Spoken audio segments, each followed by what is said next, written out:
بسم اللہ الرحمن الرحیم۔ محترم ناظرین، السلام علیکم۔ فرعون نے ایک بار خواب دیکھا کہ اس کا تخت اوندا ہو کر گر گیا۔ فرعون نے جادوگروں سے اس کی تعبیر پوچھی تو انہوں نے بتایا کہ ایک ایسا بچہ پیدا ہوگا جو تیری حکومت کی زوال کا باعث ہوگا۔ فرعون کو اس بات کی فکر ہوئی اور اس نے بچوں کو مروانا شروع کر دیا۔ جو بچہ کسی کی آپ پیدا ہوتا وہ اسے مروا دیتا۔ حضرت موسیٰ علیہ السلام جب پیدا ہوئی تو اللہ تعالیٰ نے موسیٰ علیہ السلام کی ماں کے دل میں یہ بات ڈالی کہ اسے دودھ پلاؤ اور جب کوئی خطرہ دیکھو تو اسے دریا میں ڈال دو۔ چنانچہ چند روز حضرت موسیٰ علیہ السلام کی ماں نے حضرت کو دودھ پلایا۔ اس عرصے میں حضرت موسیٰ علیہ السلام نہ روتی تھی نہ ان کی گود میں حرکت کرتے تھے اور نہ آپ کی بہن کے سوا کسی کو آپ کی ولادت کا علم تھا۔ پھر جب 3 ماہ کا عرصہ گزر گیا تو موسیٰ علیہ السلام کی ماں کو کچھ خطرہ محسوس ہوا تو خدا نے دل میں یہ بات ڈال دی کہ اب تو موسیٰ علیہ السلام کو ایک صندوق میں بند کر کے دریا میں ڈال دے اور کوئی فکر نہ کر، ہم اسے پھر تمہاری گود میں لے آئیں گے۔ اس طرح حضرت موسیٰ علیہ السلام کی ماں نے ایک صندوق تیار کیا اور اس میں روئی بچھائی اور موسیٰ علیہ السلام کو اس میں رکھ کر صندوق بند کر دیا اور یہ صندوق دریا میں ڈال دیا۔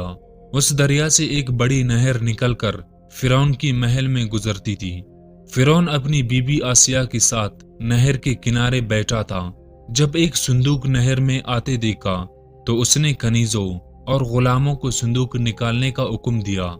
وہ صندوق نکال کر سامنے لایا گیا، کھولا تو اس میں ایک نورانی شکل فرزند جس کی پیشانی سے وجاہت اور اقبال کی آثار نمودار تھے۔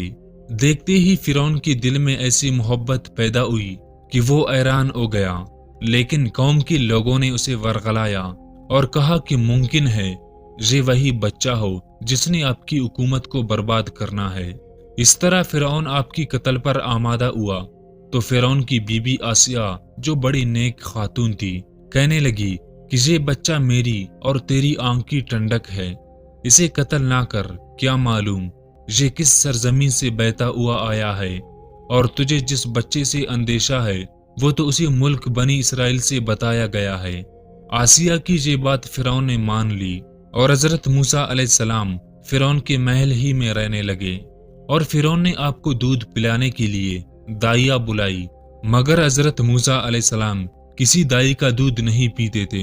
اب فرعون کو فکر ہوئی کہ اس بچے کے لیے کوئی ایسی دائی ملے جس کا یہ دودھ پینے لگے۔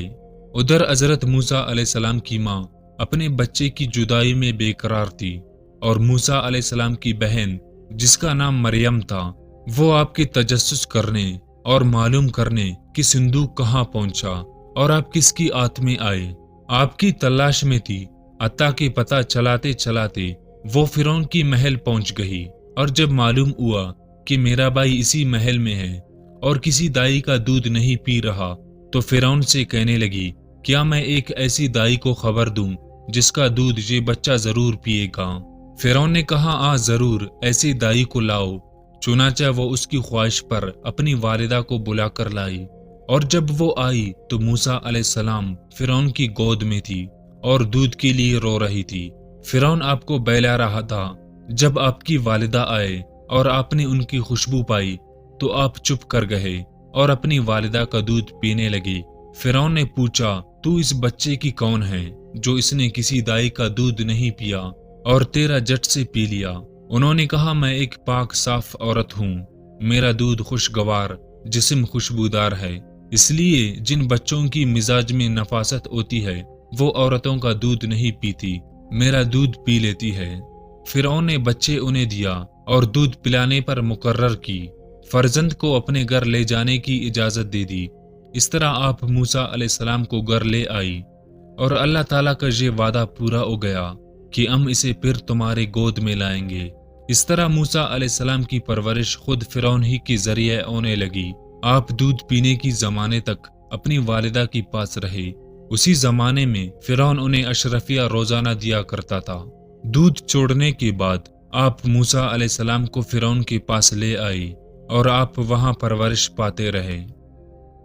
اللہ تعالیٰ بڑی قدرت اور بے نیازی کا مالک ہے کہ موسیٰ علیہ السلام کو خود فرعون ہی کی محل میں رکھ کر ان کی پرورش فرمائی، اور موسیٰ علیہ السلام نے اپنی بچپن میں کسی دائی کا دودھ نہ پی کر اور اپنی ماں کو پہچان کر انہی کا دودھ پی کر یہ بتا دیا کہ نبی بچپن میں بھی ایسا علم و عرفان رکھتا ہے۔